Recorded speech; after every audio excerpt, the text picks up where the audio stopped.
The middle class and the army came to fear the SA. To the army, the SS was a more acceptable organization, like themselves. The members of the SS were from the German upper class. The SS consisted very often of professional people, doctors, solicitors, and so on. They joined the SS, while ordinary working people were in the SA. And they didn't like each other. The military offered the Führer a deal.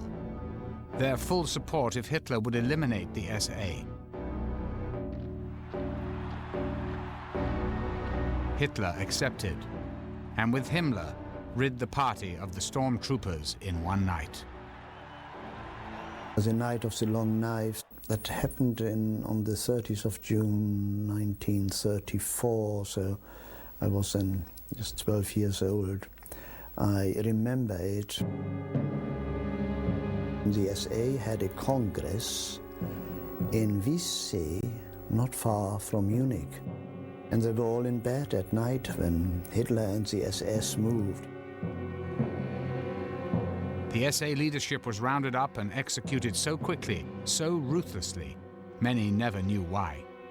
It's reported some were still shouting, "Heil Hitler," when they died. After the purge of the SA, Himmler transformed the SS into an elite military order. In time, they would come to run the concentration camps where Jews and all other enemies of the state were being executed.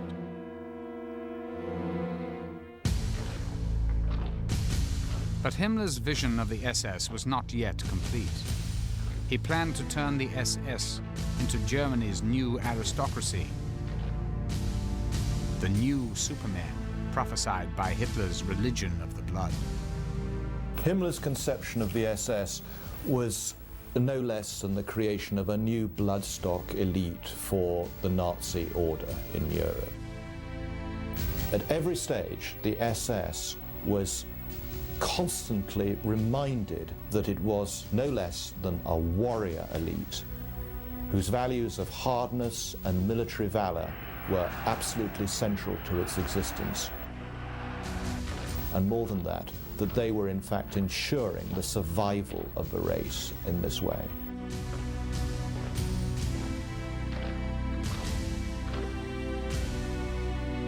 Himmler was born a Catholic, but by the time he met Hitler, he was already a confirmed occultist.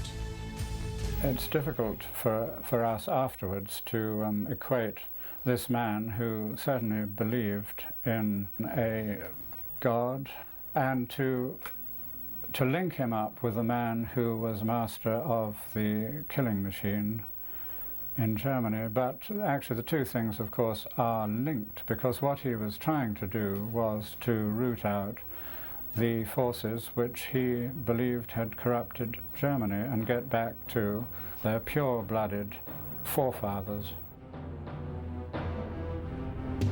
Himmler brought a range of unlikely influences to his design for the SS, including the Hindu religion. During the war, he reportedly traveled with a copy of the Bhagavad Gita, a holy book from the Hindu religion. It tells the story of a great battle on the field of righteousness between the forces of good and evil. The Hindu belief in reincarnation and its rigid caste system appealed to Himmler. It was a perfect model for a Nazi warrior elite which would rule the world. Historians now say that Himmler was convinced that he was the reincarnation of King Heinrich, a German leader from the Middle Ages who stopped the Slavs from invading Germany.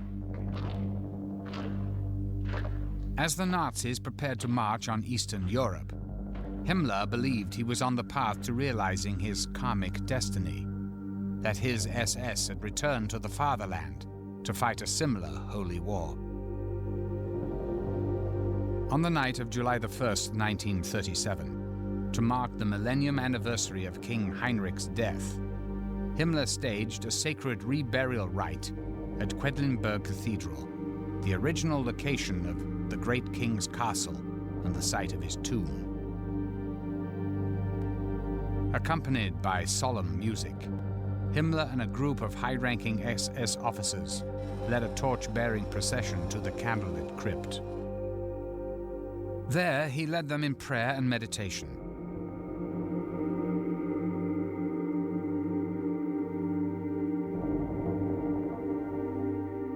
The king's remains were placed in a new grave, and Himmler laid a wreath of oak leaves, a symbol of ancient pagan origin. He eulogized the man he believed he had been in a past life. As the sarcophagus was sealed, he pledged to fulfill the king's mission of conquering the lands to Germany's east.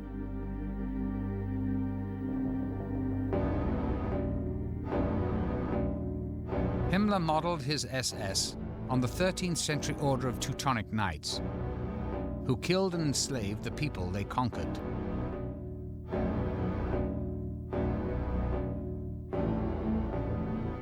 The parallels with Nazi Germany's own practices were unmistakable.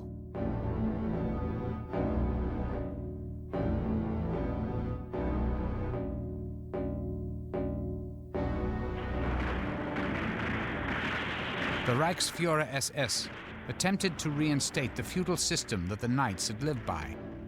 As new lands were conquered, each SS officer was to take possession of a feudal estate. Local people were either killed or turned into slave labor.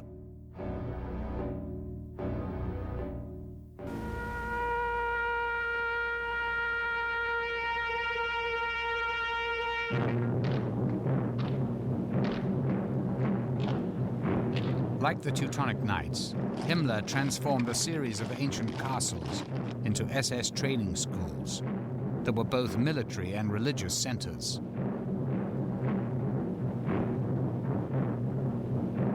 Here, recruits were initiated into the ways of so-called warrior priests.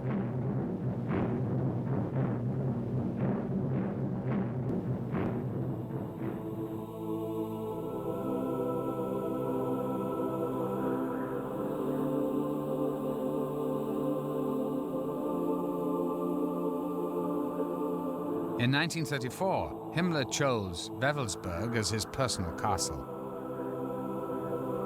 It became a sacred center for the inner core of his elite SS knights. Himmler chose Wewelsburg because he was told by his occult or spiritual advisor that this was going to be the magical strong point of German resistance to a great army from the east. And there would be a great battle there, and the eastern hordes would be turned back. Himmler had grandiose plans for his medieval castle at Wewelsburg. But this required a prodigious workforce.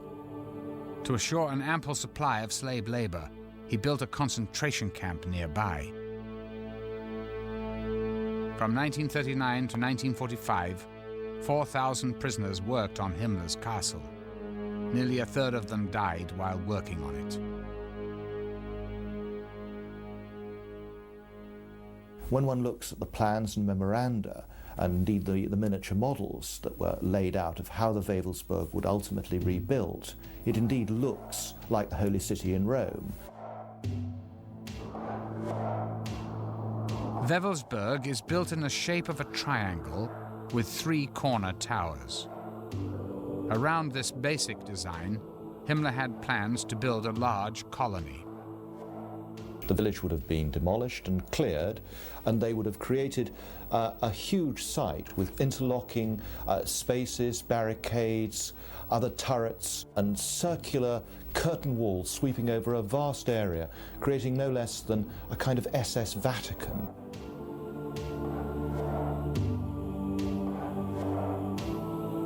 It was the Great Northern Tower that would become the focus of Himmler's plans to make Wewelsburg an SS occult center. At the base of the tower, Himmler built a crypt. According to historians, it was a temple to honor the dead SS leaders.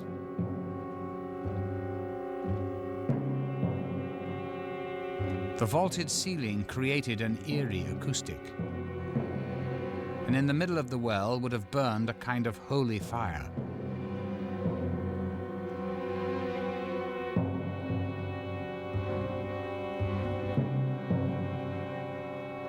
Along the edges of the crypt were 12 pedestals, upon which would have stood urns, waiting to contain the ashes of deceased generals.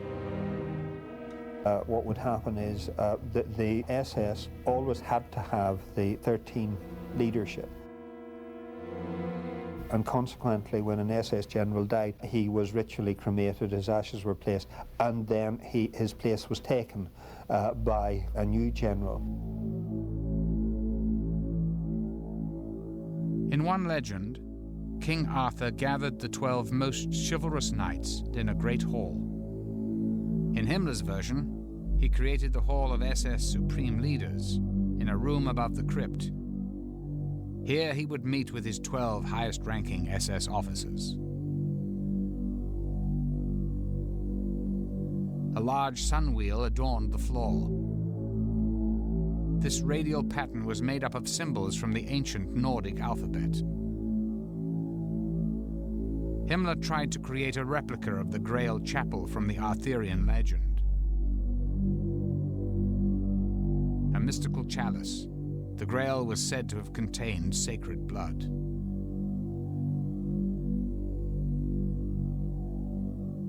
Himmler saw the Grail as an object of immense esoteric or occult power, and he believed that if he possessed this physical object, that the war would be won with great ease.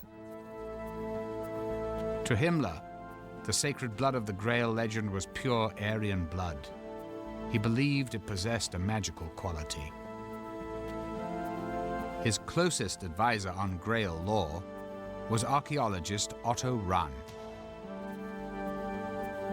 Also obsessed with the Grail legend, Rahn believed it was hidden in the caves of southern France.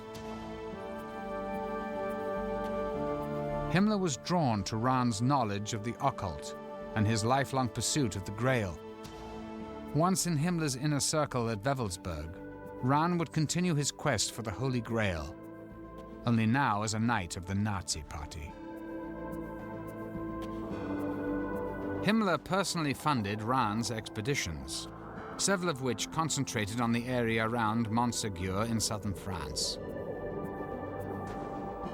There stood the site of the great fortress of the Cathars, the heretical sect accused of devil worship and wiped out by the church in the 13th century. And there was a very strong tradition, as indeed there still is, that the Cathars had possessed the secret of the Grail, and that just before the castle of Montségur fell, the 3 knights of the Cathar order escaped over the walls and took something with them, something of great value. Tradition later said that this was the Grail, or that it was the secret of the Grail, and that they hid it in the whole warren of caves. Rahn's expeditions also took place in Germany. A letter on file from Rahn to SS headquarters suggests that he believed he was close to realizing his lifelong dream. To bring my work to a successful conclusion, I must personally inspect the sites. First, I have to go to the Wildenberg ruins, the German castle of the Holy Grail. There are currently digs underway. Heil Hitler.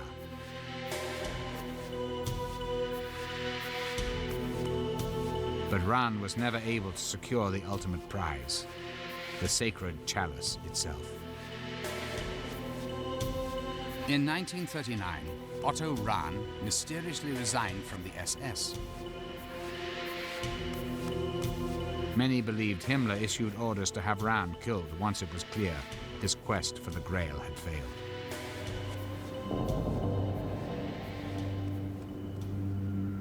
Two months later, he was found dead in the Austrian Alps. The cause of his death remains unexplained.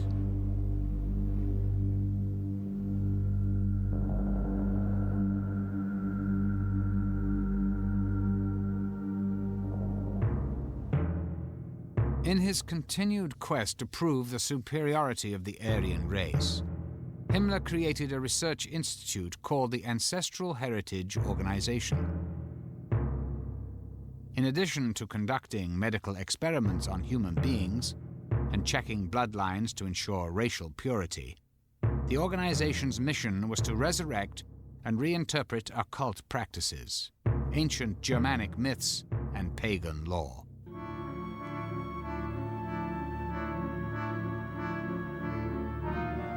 This Nazi film shows one such ritual, young girls dancing around the Nordic pagan symbol of war and divine order. To control all occult knowledge, Himmler confiscated the libraries and artifacts of any occult society that was not associated with him. This included secret societies such as the Freemasons, who the Nazis believed were an occult organization created by the Jews to conspire against the Germanic people. While Himmler suppressed certain occultists, he also advanced the careers of others, such as Karl Maria Willigut. In Willigut, Himmler believed he'd found the key to popularizing the ancient pagan tradition in modern Germany. The mystic became a high-ranking SS officer and one of Himmler's prized possessions. Well, the interesting thing about Willigut is that he is really perhaps the leading example of an occultist in the immediate circle and service of Reichsführer SS Heinrich Himmler. Willigut believed he was a direct descendant of the Norse god Thor. Copies of his papers, found in Himmler's personal file, reveal that Willigut believed he possessed extrasensory powers.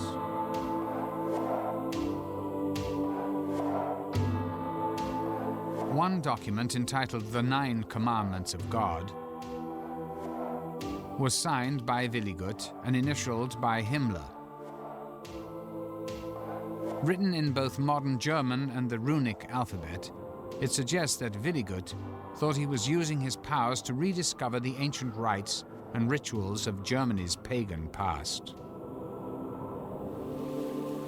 According to Nordic legend, the runic alphabet used by Willigut was given to mankind by Odin, the supreme god in Norse mythology. This sacred alphabet was his gift to mankind. The runes were derived probably from a mixture of ancient signs that were carved on stone in pre-literate times. And these alphabets actually had meanings. Each letter has a meaning. The Hagal rune, protection of the bearer against his enemies. The Odal rune, one's connection to the clan or tribe. The Tyr rune, victory and world order. The Sig rune, the sun or conquering energy.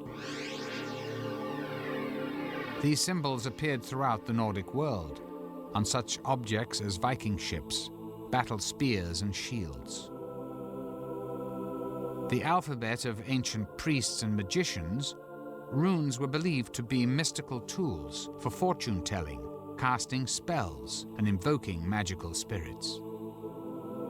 You cast the runes, somewhat analogous to a tarot layout. You throw them and then you read the particular combinations of runes that arise. It has got the reputation of being an extraordinarily powerful magical system. As Germany's warrior elite, members of the SS were taught the meaning of the runes. A photograph that survived the war shows an SS officer at a blackboard teaching the runes to a class of SS recruits. Many organizations within the Third Reich had their own special rune. The SS, perhaps the best known, of course, used the double Sig rune. These mysterious figures were worn on the shoulders and helmets of all SS uniforms. The Hitler Youth used a single sig rune.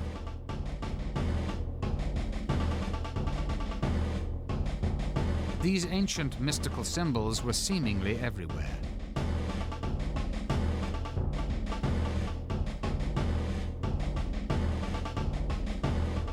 Serving as a constant reminder to Germans of their pagan past.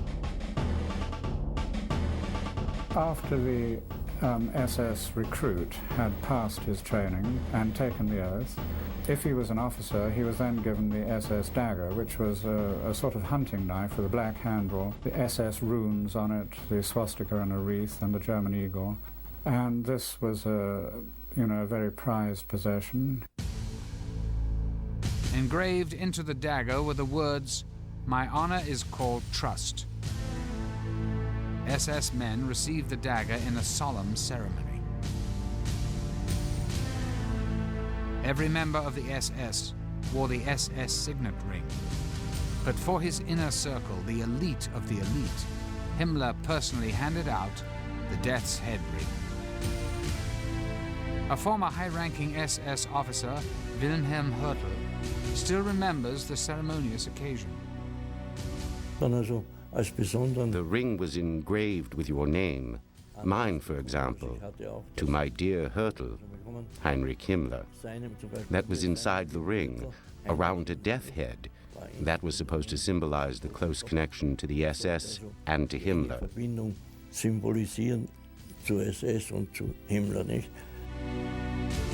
In a speech given to SS officers stationed at Dachau, Himmler stated, "Never forget, we are a knightly order, from which one cannot withdraw, to which one is recruited by blood, and within which one remains body and soul."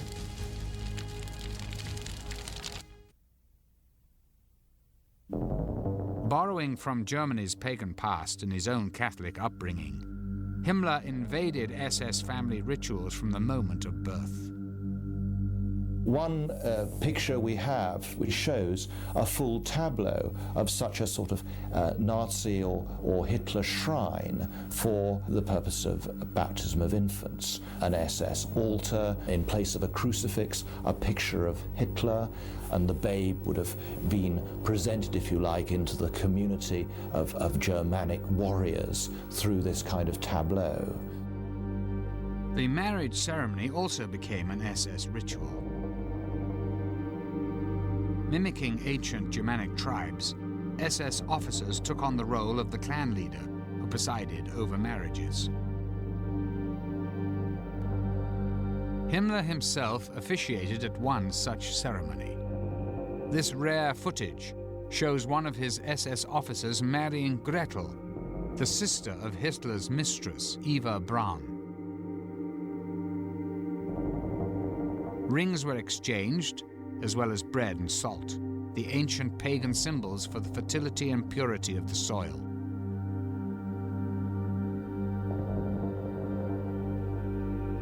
These ritual activities would take place to imply the pagan community of which every SS man and his bride was now a part.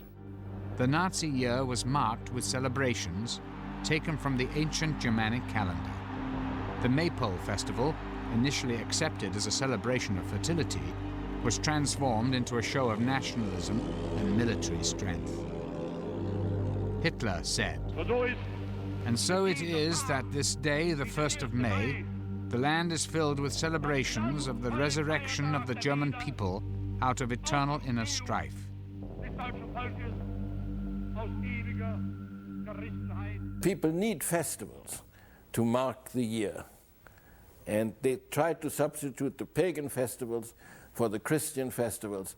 They began to annex the festivals which the pagans had celebrated. Summer solstice, winter solstice, all these festivals, yes? And shaped them in their own image. Nazis even began to restore ancient pagan temples like Externstein, which was dedicated to a solar deity. At Externstein, During the summer solstice, a shaft of light shines through a window and lines up with a point on the altar.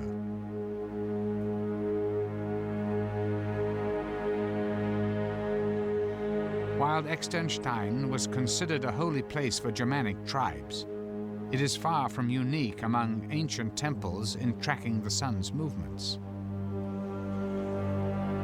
Himmler was convinced, however, that it was proof of the superior intellect of prehistoric Germanic priests. In Nazi Germany, the festival at the summer solstice would be turned into a fascist rite. Traditionally, summer solstice festivals were a celebration of life and of the sun's powers.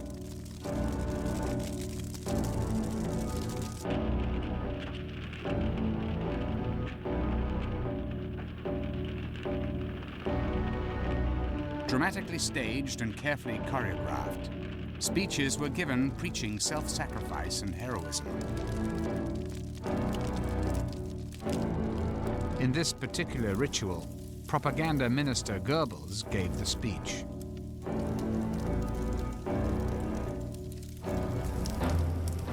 In ancient times, the bonfire represented the ritual relighting of the sun. In Nazi Germany, they were tributes to the Führer.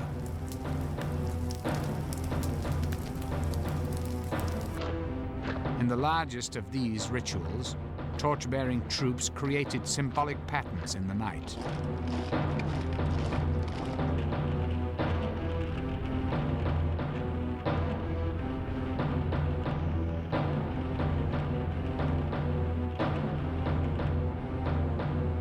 At the end of the year, the long night of the winter solstice honored Germany's dead. Himmler explains in his Dachau speech, "The winter solstice is not just the end of the year, but it is also the festival on which one thought of the ancestors and of the past, on which the individual is clear that he is nothing, an atom to be wiped away at any time, while linked in the eternal chain of his lineage by a true humility." The full calendar of rituals culminated with the rally at Nuremberg, where the vows between party and people were renewed year after year.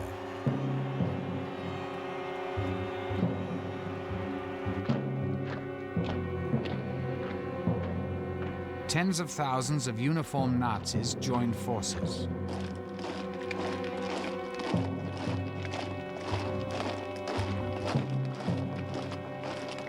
The week-long rally was orchestrated to sweep people up in a spectacle of sheer power.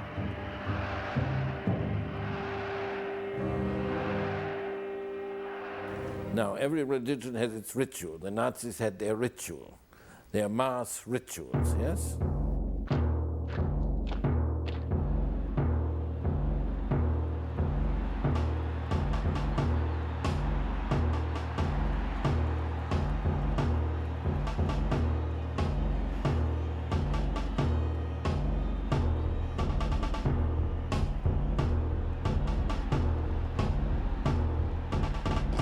And what did it give to people, these mass meetings? When the merchant leaves his lonely shop, yeah, and joins in the crowd in action, then he feels one, and he's happy, one with the others, and he's happy. He's lost his loneliness. Oh, it was great to go to a rally, all the uniforms, and there was an electric atmosphere already before it all started. There was singing going on, and then suddenly it was announced, der Führer kommt, the Führer is coming, and then we saw him walking up to the stage, and there was shouting of Heil, Heil, Heil, Heil.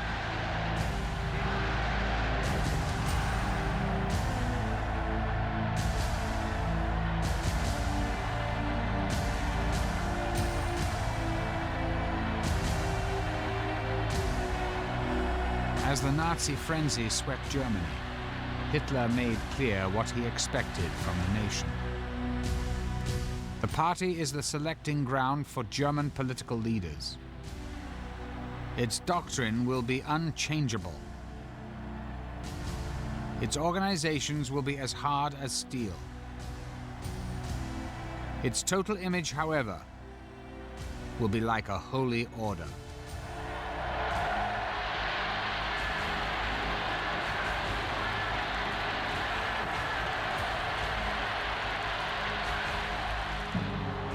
The Nazi mass rallies were carefully orchestrated to build to an overwhelming emotional epiphany that evoked a religious fervor.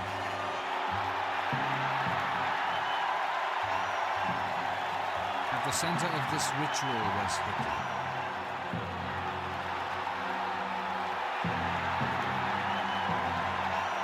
Everything was constructed to make Hitler look like divinity.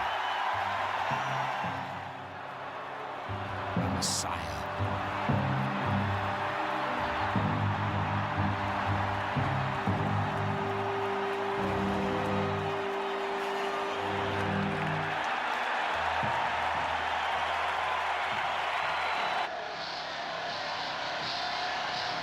Having won the unquestioning support of the German people, Hitler was now ready to dominate the world.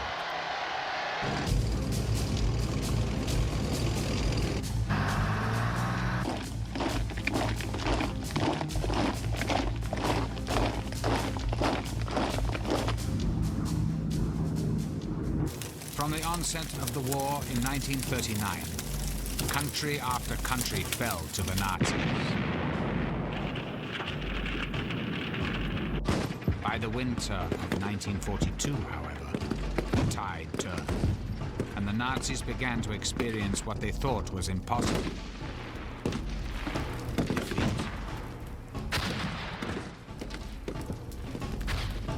As the Nazi war effort grew more and more desperate, they expanded their use of the occult sciences, from research and ritual to a basis for making military decisions. Certain members of the German Naval Command became convinced that the Allies were already employing mystical forces to wage war against Germany. They believed that the British successes at locating and destroying German U-boats had been achieved through occult means, and that the best way to combat this was also by using the occult as a weapon. This led Himmler to establish a top-secret institute dedicated to the ancient occult practice of pendulum dowsing. Over maps of the North Atlantic, clairvoyants would swing an object suspended from a string, attempting to locate the position of Allied convoys.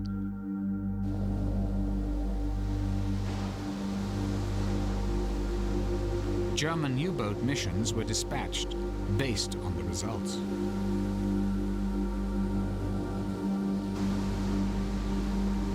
In this letter written by Himmler, dated January the 12th, 1943, he refers to dowsing research and training having made great progress during the year.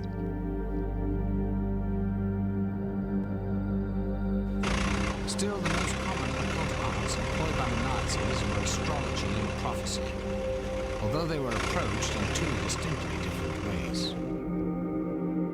Rudolf Hess and Heinrich Himmler genuinely believed in the occult and used it for making political decisions. But Joseph Goebbels, head of the propaganda ministry, wanted to use the occult purely for propaganda purposes, to manipulate people and undermine Allied morale.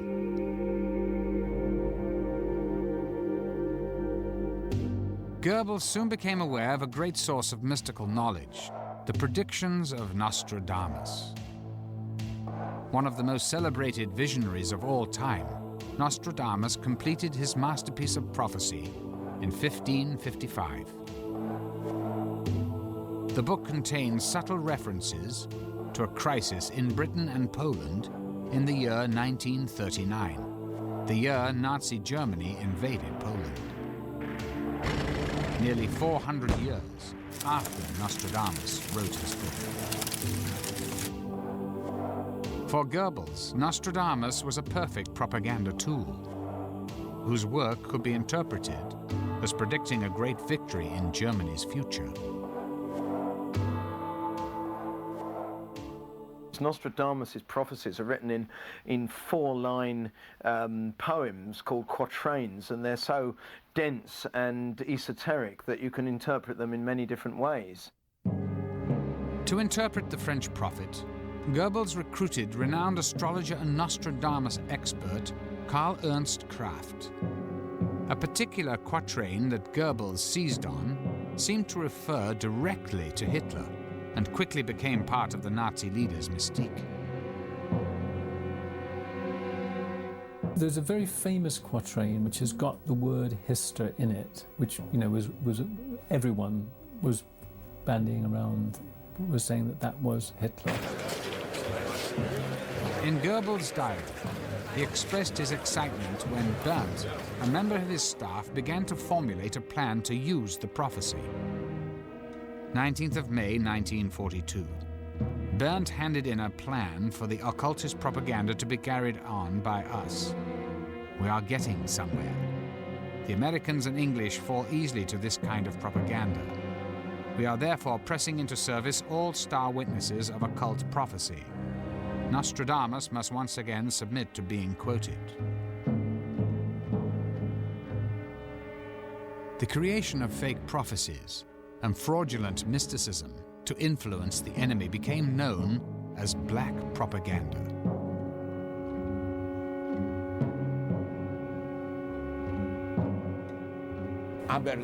Yes, they made up a flyer of the Nostradamus prophecies and threw them all over France, that France would be destroyed if it did not capitulate.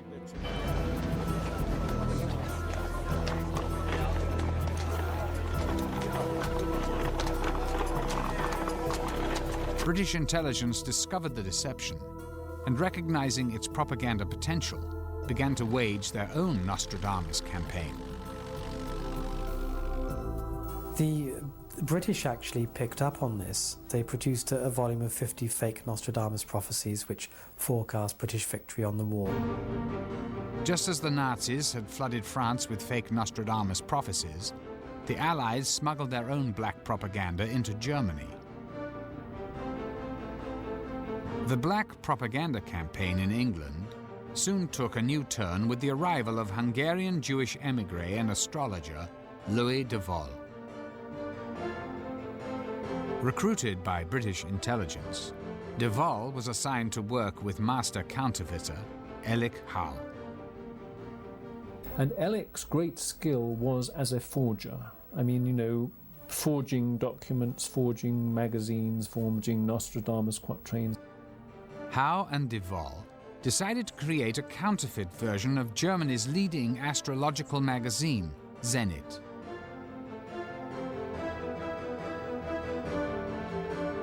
They produced 2 issues in 1943. In these, they would try and make forecasts which would undermine German morale.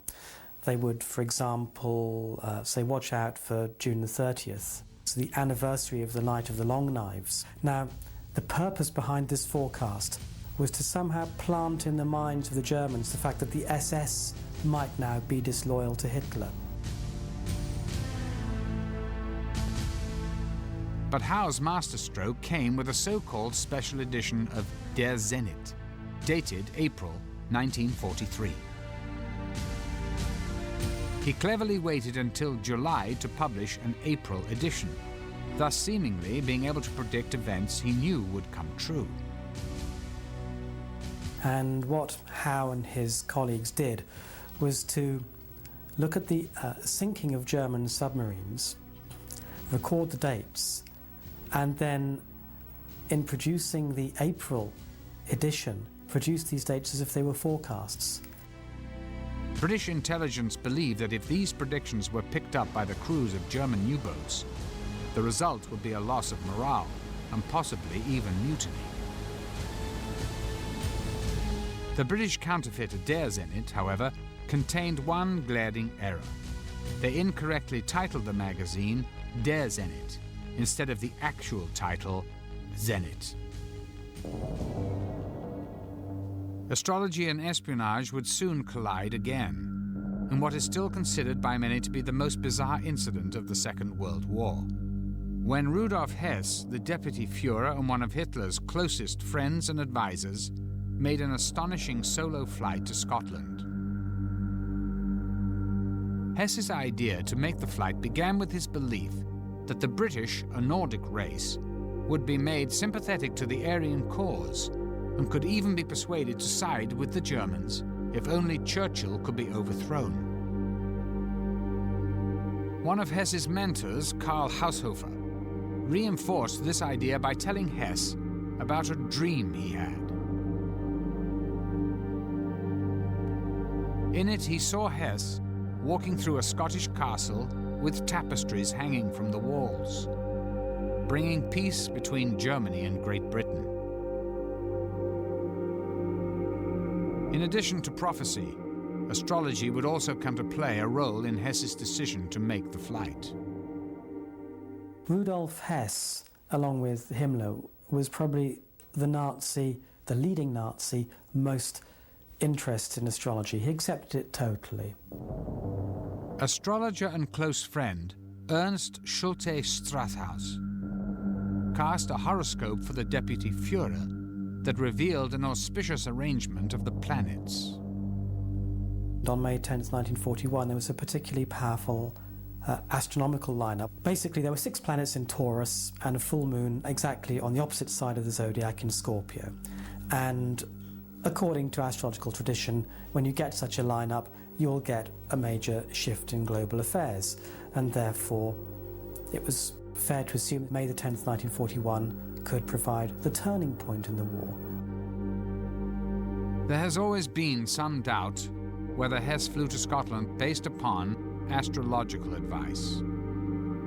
However, recently discovered documents written by Hess from prison in England include a letter to his mother.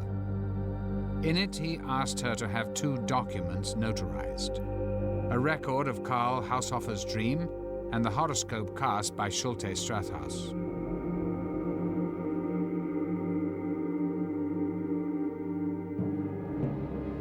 Before Hess made the flight, some believe he conferred with the Führer.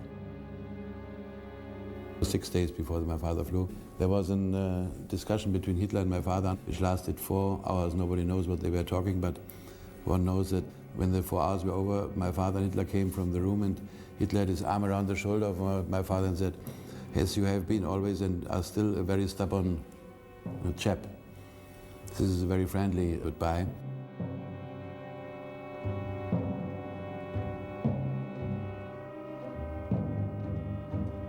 Whatever words passed between Hitler and Hess at 5:45 p.m. on May the 10th, 1941, Hess climbed into a Messerschmitt fighter and set off for Scotland. His plan was to meet with the Duke of Hamilton, a man he'd met through Karl Haushofer. Hess hoped to use the Duke to bypass Churchill and attempt to make peace directly with the King of England. Having written the Duke several letters in advance of his mission, Hess was expecting a warm welcome. But the letters that he sent my father were, of course, all intercepted by the Secret Service. Instead of a greeting party, when Hess entered British airspace, he was shot down by the RAF and forced to bail out. He hurt himself getting out of the aircraft, certainly hurt himself on landing. And he wanted to be captured, and he thought that he could be taken straight to see my father just by saying that he wished to see him. Hess was discovered by a Scottish family, shown here on their farm where the plane crashed. Hess claimed to have a very important message for the Duke of Hamilton. But at first they refused to believe that the man who had parachuted into their field was the Deputy Führer of the Third Reich. My father was told that a German pilot had landed and was asking to see the Duke of Hamilton. My father went and saw the prisoner, who introduced himself as Hess. It was quite amusing because my father went to see Churchill, and was taken in to see the great man who was about to relax and watch a Marx Brothers film that evening. Churchill was quite incredulous about this. I think his words were, "Do you mean to tell me that the Deputy Führer is in our hands?" And when my father said, "I think it could be the case," he said, "Well, Hess or no Hess, I'm still going to watch the Marx Brothers film." Churchill's strange reaction to Hess's flight remains unexplained. A great deal of information about the events of May 1941 remain classified in British war files. The Führer's reaction remains equally puzzling. Well, Hitler's reaction to Hess's flight was one of his major acting performances. He made a tremendous performance of surprise, shock, horror, and everything else. When it appeared that Hess's mission had failed, of course, then all the propaganda came out that Hess was a lone madman. He did it on his own, and he was a bit, you know, a few cups short of a tea set. Hitler blamed the entire Hess affair on the advice of Hess's astrologers. In response, the Nazi propaganda ministry issued an edict called Action Hess that forbade the public practice of any occult sciences, including astrology. The result was a further clampdown on the activities of astrologers, who were eventually all rounded up in the Aktion Hess a month after Hess's flight. They arrested all the prominent astrologers that they knew about and took them away for interrogation. Karl Kraft, the man who provided Goebbels with the powerful reinterpretations of Nostradamus, as well as striking the accurate astrological predictions, would suffer the ultimate punishment, according to a former colleague. Edward Kalik was a political prisoner who became friends with Kraft during their time in a concentration camp together. He said, "Edward, you will survive, but they will kill me because I know too many secrets." He went to Buchenwald and he said, "They will kill me there." And he was killed there. Und war dort ermordet. The astrologers who were arrested under the Action Hess were treated in different ways depending on their use to the Reich. Those already working for Himmler were released immediately and allowed to continue their work. During this time, Himmler came into contact with one of Germany's leading astrologers, Wilhelm Wolff. He was arrested along with all the other astrologers. And Wolff himself says that he used to tell his guards about their horoscopes. Wolff then started casting horoscopes for General Schellenberg, who was head of counterintelligence under Himmler. Walter Schellenberg was the chief of the political secret service, which was part of the SS. He was my chief and my friend. Schellenberg did not believe in astrology, but he made use of it. When Schellenberg wanted to discuss some matter with Himmler, he would explain that an astrologer had predicted this matter. In 1943, Wolff predicted that Hitler would survive a great danger on the 20th of July 1944, that he would fall ill in November of 1944, and die a mysterious death before the 7th of May 1945. On the basis of these predictions, Wolff became Himmler's personal astrologer and one of his most trusted aides. All of these predictions came to pass. In a post-war interrogation by the Allies, Schellenberg admitted using Wolff to advance his own position. He believed that Wolff's influence would carry great weight with Himmler. When I was still in prison with Schellenberg during the proceedings at Nuremberg, we still talked about it. And Schellenberg was very proud that through Wolf he could influence Himmler. According to Schellenberg's interrogation, during the final weeks of the war, Himmler became obsessed with the astrology of a coup, when the stars suggested he might successfully overthrow the Führer. It was late April 1945 when Soviet troops already encircling Berlin, already entering the outskirts of Berlin, so the war was pretty well lost. Himmler remembered a conversation he had earlier with Wolf, in which Wolf told him that it looked as if there would be disaster for Germany until 1945. Reading Hitler's chart, Wolf saw planetary arrangements that indicated a downfall.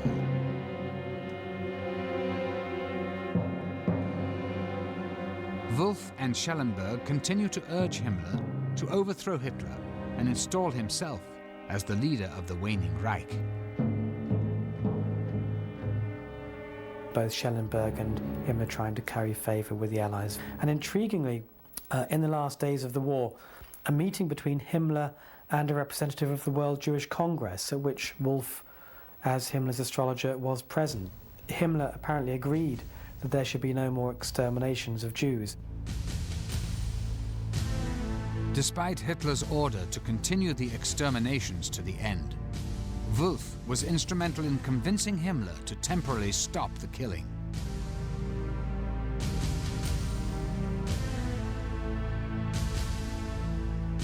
Having taken this action, it appeared that Himmler was ready to launch his coup. But ultimately, his fear and loyalty to the Führer prevented him from seizing power.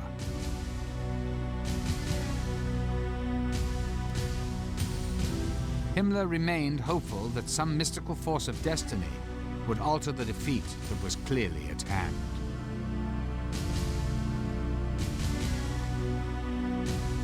Himmler was also very interested in historical parallels between the situation in the mid-40s and previous historical periods.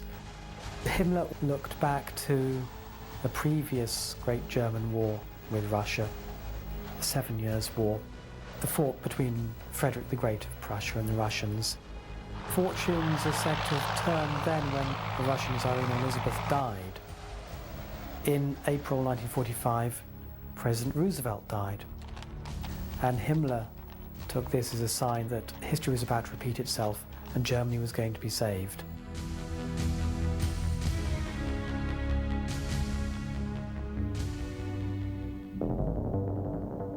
Two weeks later, Goebbels and his entire family descended with Adolf Hitler into the Führer's private bunker. On April the 30th, Adolf Hitler and his bride Eva Braun committed suicide.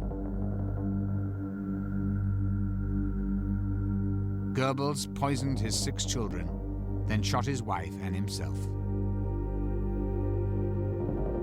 Dressed as a common German soldier, Heinrich Himmler almost managed to escape. He was arrested by the British, but during a physical examination, crushed a cyanide capsule he kept in his mouth.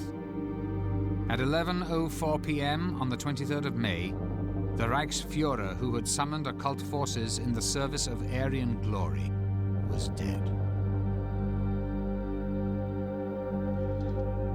In November 1945, several top Nazis were brought to trial by the Allies at Nuremberg.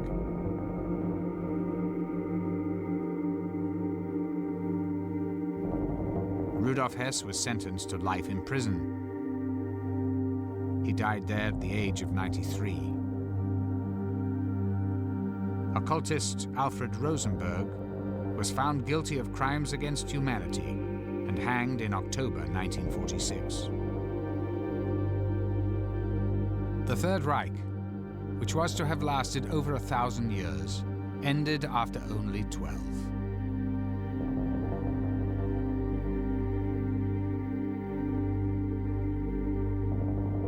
Nearly 50 million had died.